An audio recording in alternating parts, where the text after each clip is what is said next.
This week in the bonus round, I'm joined by Robert Bowling, Andrew Renee, and Malik Forte to talk about all things Nintendo. They've had a good year with software, but what can Nintendo do to rise above the competition? We're back here on the bonus round on GT. Jeff Keighley here with Robert Bowling, Andrew Renee, and Malik Forte. I said that right. Nice. All right. Yeah. Great to have you guys all with us to talk about all things video games. This week, we're going to talk about the big N, Nintendo, which has had a pretty good year, at least on the software side. Oh, yeah. When we just talked about Bayonetta, that was up for Game of the Year at the Game Awards. We've got Mario Kart came out, stuff like Tomodachi Life. They had 2 Smash Brothers for 3DS and for Wii U. More Pokemon. Exactly. Pokemon, I mean, lots of games from Nintendo from a first-party perspective. Were you guys surprised that Smash and Mario Kart didn't make the Game of the Year list? Why didn't put it on their list? A little bit. I feel like Nintendo sort of, its games get this rap, right? Even though there are other console-exclusive games, being in the Nintendo family is sort of separate, right? So I feel like they don't get the attention they deserve sometimes, when in reality, no one ever complains about Nintendo games, right? You never see outrage over like, oh, this game was broken at launch or this didn't work. It's like they're so well polished and they're such good experiences that like I think they need to be on Game of the Year list at some point. I think the problem with Nintendo and Game of the Year is that they keep using the same characters and the same franchise and the same storylines, so it's hard maybe for people to break out of this notion that it's just the same game. Like Mario Kart 8. Right. Like we've had so many different iterations of Mario Kart over the 15 years it's been a franchise. It's like, how do you justify putting this one Mario Kart on Game of the Year versus any others? I mean, and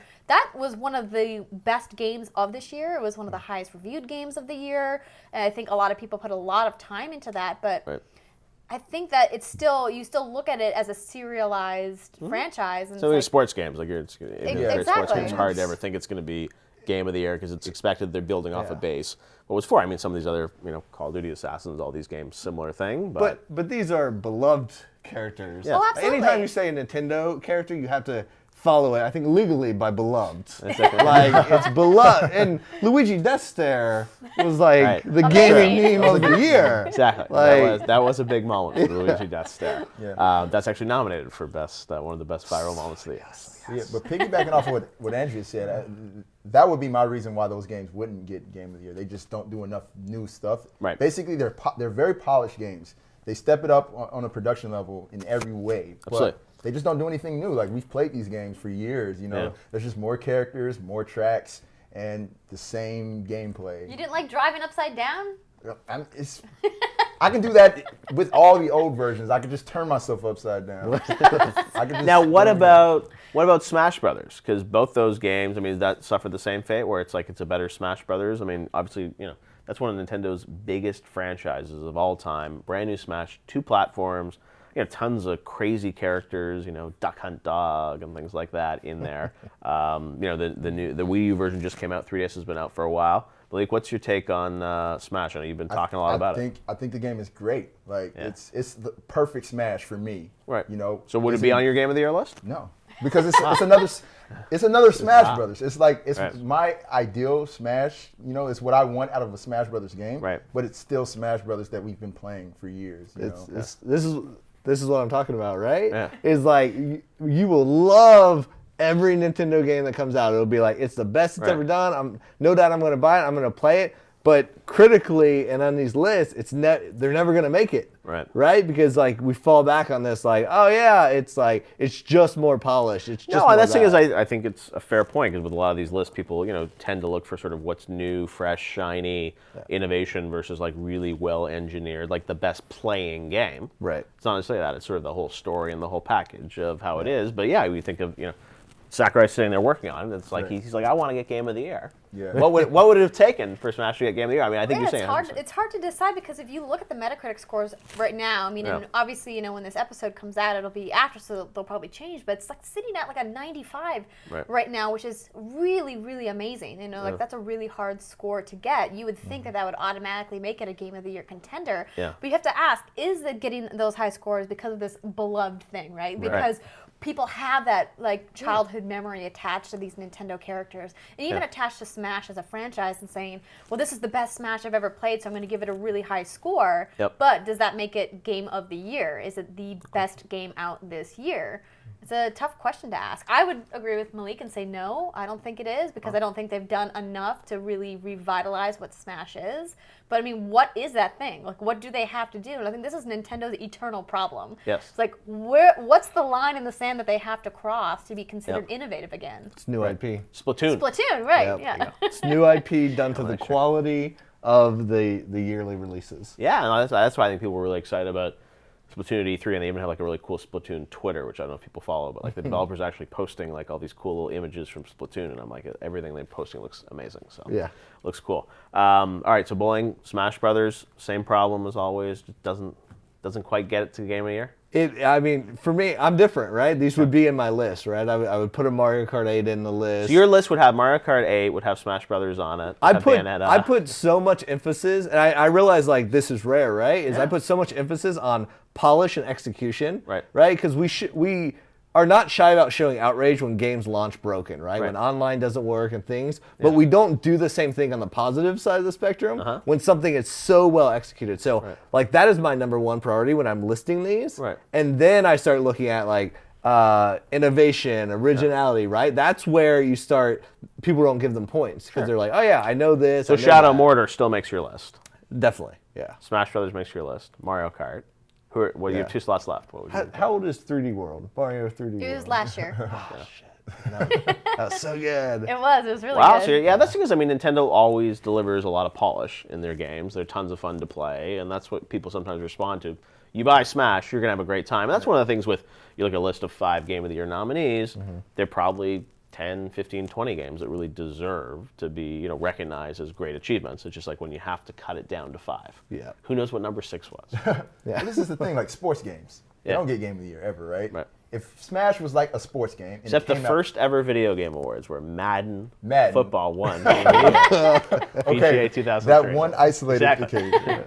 But if Smash came out every year, and it wasn't as polished as it was, it wouldn't. This conversation probably wouldn't happen. People would consider it like that.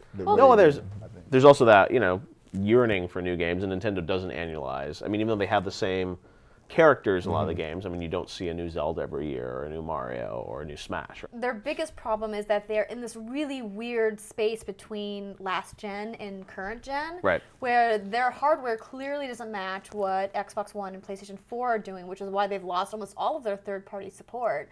And then we got to go, well, when are they going to announce the new console? Are they going to do a new one? Wii U sales are now trailing behind Xbox One sales, which are trailing behind PS4 sales. It's like, can they even catch up? Is there a place where they could catch up? I mean, what are they going to do hardware-wise? I mean, I know they've been really kind of dependent on 3DS, and 3DS has done great, like 45 million global sales. They have or whatever, their new quality of life initiative. You heard that? About like they put the filing about the little box that's going to be next to you when you sleep and stuff like that, and analyze your sleep. But yeah, no, that's the challenge for Nintendo. Is certainly Wii U, when they first announced that they were like, we're going to go after the core audience, we're going to have all this third-party support. Obviously, that's pretty much completely dried up. I mean, Watch Dogs came out this week for Wii U, but beyond that, I mean, you're not playing Call of Duty or GTA or Assassins on Wii U. So yeah, you're right. I think it comes down to like a Nintendo delivery machine for these franchises, and someone like Robert Bowling that loves, quality executed games as much as you do, you probably buy a Wii U just for that, right? I do, yeah. Day one, I'm a day one Nintendo guy. Anything they release, I'll do it. And I think you're hitting the mark, right? Is like original IPs and keep making smart bets like Bayonetta's, right? Third-party games that you can bring into the Nintendo umbrella and give it the sort of budget and time and everything that makes Nintendo games what they are, right? Start bringing those third parties into that house and then doing them the Nintendo way. And I think doing that consistently, and I think they're heading that way and they're ramping up. We're seeing it, right? They got next year, the Splatoon. Zelda, supposedly. I mean, they've got a lot of big open games. World Zelda game, right? Yeah. I think I have the answer for Nintendo, like the definitive answer. Break it down for Reggie right here. So Reggie's watching. I'm gonna look in the camera and say this. So we have these Amiibo figures, right? The Amiibo figures, great technology. The NFC technology is great. Take the Amiibo figures, make them Pokemon. and make an open world MMO Pokemon game with amiibo figures, you're sold. There you go. That's all you need, Nintendo. That's all you need.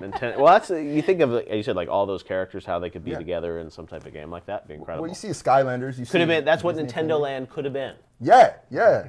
I mean, we see Skylanders in Disney Infinity. They're doing so well. Yeah. Why not take that model and apply it to like Nintendo? Right. the Well, King and Kelly the amiibo, I feel like I haven't used them yet, but I just feel like that's like I don't quite get the appeal of the amiibo. Right. I don't know if you guys have used them with Smash or whatever. I mean, it seems like an interesting concept, but it's like over time, and they're also going to, they introduce it into other games and stuff like that. So it'll be interesting how they start to use them. But I wonder this year. I actually haven't. Have you seen the final figures? Yeah, we cool? have some here in the office. The thing about Amiibo, and the reason why Nintendo's not going to see Infinity or Skylanders numbers with Amiibo, is that because they haven't made the gameplay dependent on the figures. Yeah. You can still play Smash and Mario Kart and Hyrule Warriors without Amiibo. Right. And so they're just like an add-on benefit. And granted, there's a lot of us diehard Nintendo fans that will buy them just because you're like, oh, I want a Princess Peach on my desk, or I want to get Yoshi and Bowser, on my shelf, or whatever your favorite character is. Yeah. But until Nintendo creates a game specifically for Amiibo, like you're suggesting,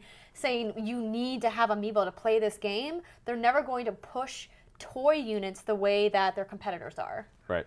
That's true. No, and I think you're right. They need that game, and we'll have to see what that game is down the road. But I think you're right, Andrea. I mean, Nintendo always has a challenge ahead of itself, and and we know that. And I think it's only going to get more challenge for them even on the handheld front, right? I mean, a lot of people thought 3DS was going to be really challenged with the mobile space, and they seem to be still kind of holding their own with 3DS, and especially with good games like Smash, some of the other ones. All right, we'll have to see if Nintendo gets some good news at the Game Awards this Friday night when Bayonetta 2 is up for Game of the Year, and you can of course watch the awards live right here on GT Friday at 9 p.m. Eastern, 6 p.m. Pacific. We'll also see you next Sunday for an all-new bonus round right here on GT.